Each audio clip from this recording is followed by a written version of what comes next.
الحمد لله رب العالمين والصلاة والسلام على أشرف الأنبياء والمرسلين محمد بن عبد الله صلى الله عليه وعلى آله وأصحابه أجمعين. دوستان عزیز، نصرت و پیروزی الله سبحانه و تعالی یک چیزی است که بسیار عزیز است. الله سبحانه و تعالی نه به هر طایفه و نه به هر کس نصرت و پیروزی خود را میبخشد.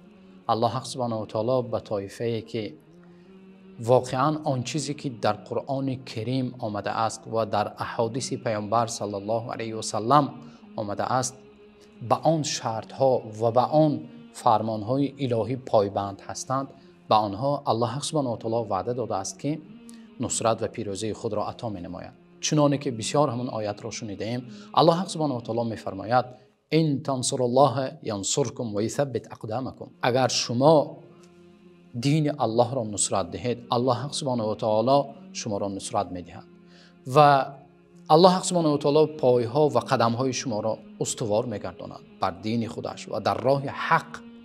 و اگر ما خواهیم که تعالیم قرآن را و سنت‌های پیامبر صلی الله علیه و سلم را چگونه با راه درست و با طرز درست بفهمیم، به حیات صحابگان باید نظر کنیم. وقتی ما به حیات صحابگان نظر میکنیم، سبحان الله، بسیار عجایب است. نصرت و پیروزی پسی هم آمدن میگیرد در حیات آنها. یک طایفه کم و در یک مدت کوتاه آنها توانستند نه فقط دولت ها بلکه دو امپراتوری بزرگ را، یعنی امپراتوری فارس و روم را شکست دهند. شما تصور میکنید صحابگان در یک مدت کوتاه اگر با حساب امروزه گیریم 16-17 دولت را، نه اینکه ولایت، دولت را فتح کرده بودند. این طرف تا افریقا و این طرف تا طرفای ما، تا عراق و تا دولت های فارس، و این طرف میبینید طرف روم، طرف اروپا، طرف دمشق و دولت شام را و بیت المقدس را فتح کرده بودند. و البته که آنها یک سر و اسراری داشتند. بیایید امروز یک قصه کوتاه را میگیریم که برای ما و شما 3 شرط نصرت الله سبحانه و تعالی رو بیان میکنند. آنها به همین شرط ها پایبند بودند که الله سبحانه و تعالی آنها را با وجود عدد کم و در یک مدت کوتاه نصرت و پیروزی و فتح ها را پس هم الله سبحانه و تعالی برایشان داد. قصه ای که امروز میخواهم برایتان نقل کنم، یکی از سرلشکران بزرگی که الله سبحانه و تعالی با دستان او بیت المقدس را فتح کرده بود، قصه سرلشکری بزرگ صحابه جلیل ابو عبیده رضی الله عنه. ابو عبیده رضی الله عنه همراه خالد ابن ولید سیف الله المسلول، یکی از سرلشکران بزرگ، همچنین با هم در اطراف دمشق بودند. عمر رضی الله عنه به یک قرار آمدند. عمر رضی الله عنه به ابو عبیده رضی الله عنه مکتوب نوشتند که در آن مکتوب عمر رضی الله عنه خالد ابن ولید را از سرلشکری خالی کرده، سبکدوش کرده، به جایش ابو عبیده رضی الله عنه را تعیین کردند و آن مکتوب را به ابو عبیده دادند و گفتند این را ببر و به خالد سپر. ابو عبیده رضی الله عنه به نزد خالد ابن ولید آمدند، ولی یک روز میگذرد ابو عبیده مکتوب را عمر را نمیسپارد. 2 روز میگذرد، 3 روز میگذرد، یک چند روز میگذرد که ابو عبیده مکتوب را به خالد ابن ولید نمیسپارد. یک مدت میگذرد، در روایت ها آمده است که تقریبا 20 روز میگذرد و ابو عبیده رضی الله عنه مکتوب عمر را نسپاریده است. یکی از همراهانی که با همراهی ابو عبیده بود و از این حادثه با خبر بود، به نزد خالد ابن ولید میرود و میگوید که خالد میگوید در دست ابو عبیده یک مکتوب هست که تو را عمر رضی الله عنه امیر المؤمنین سبکدوش کرده است و به جای تو ابو عبیده را تعیین کرده است. خالد ابن ولید رضی الله عنهم اجمعین در حال به نزد ابو عبیده میبیایند و میگویند یغفر الله لک، الله سبحانه و تعالی شما را ببخشد. و برای چی تا این روز در دست شما یک مکتوب بوده است، شما آن را مکتوب و فرمان امیر المؤمنین و شما آن را برای من نمیسپارید.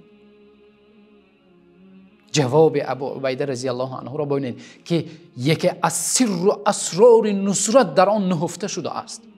ابو عبیده رضی الله عنه همچنین جواب میگردانند و میگویند الله سبحانه و تعالی شما را نیز مغفرت کند. البته من نخواستم که شما این خبر را از من بفهمید و بدانید. من مخصوصا یک چند روز برای شما این مکتوب را نسپردم تا اینکه شما از دیگر نفر این را بفهمید. خلاصه مکتوب را میدهند، میگویند ای خالد، ما سلطان الدنیا ارید و ما للدنیا اعمل. سر و اسرار نصرت. ای خالد میگویند من از برای دنیا عمل نمی کنم و من سلطان دنیا را برای خود هدف قرار ندادم. هرگز من سرلشکری.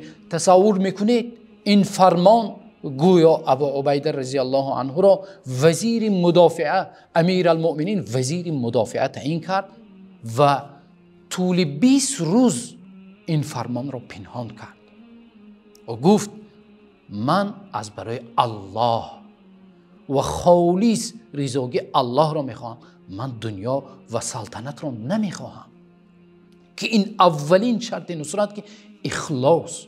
هر یک عملی که ما و شما امروز میکنیم خالص از برای الله باشد. اگر اخلاص از بین برود نصرت الله از بین میرود. اگر عمل ما و شما از برای منصب باشد، اگر عمل ما و شما از برای منفعت شخصی و غرضهای شخصی هر یکی ما و شما باشد نصرت الله از بین میرود. اولین شرط نصرت الله این چی بوده است؟ اخلاص. ما سلطان الدنیا ارید. هرگز من منصب را نمیخواهم. وزیر مدافعه نه وزارت برای من در کار و نه سرلشکری و نه یگان منصب.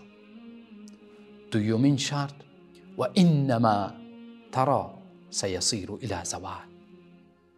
این دنیایی که امروز ما میبینیم میگوید همش زوال است، امروز هست پگاه نیست. دومین شرط نصرت این محبت دنیا. این دنیایی که امروز از سبب این نوچیز امروز دو برادر با هم ناگپی هستند. امروز دو طایفه مردم از برای دنیا و اموال دنیا و منفعت دنیا و مصلحت دنیا، منفعت های سیاسی، منفعت های اقتصادی و نمیدونم منفعت ها و غرض های دنیوی امروز از نصرت برادر و از نصرت یک برادر ایمانی خود امروز عقب نشینی می نمایند، عقب نشینی می کنند. میگوید من این دنیایی که امروز ای خالد ما میبینیم زوال است، امروز هست پگاه نیست. یعنی دومین شرط نصرت و پیروزی این محبت دنیا را از قلب و از دل خود پر دور کردن. شرط سوم و انما نحن اخوان و قوام بامر الله عز وجل. شرط سومی که صحابه ها بر آن سخت پایبند بودند میگویند البته ما و تو برادر هستیم. رابطه قوی یکی برادری است. امروز من با تو برادری دارم، نه پیوند خویش و تباری و نه پدر و مادری ما یک است. امروز پدر و مادر ما و تو این ایمان و عقیده و دین ما است.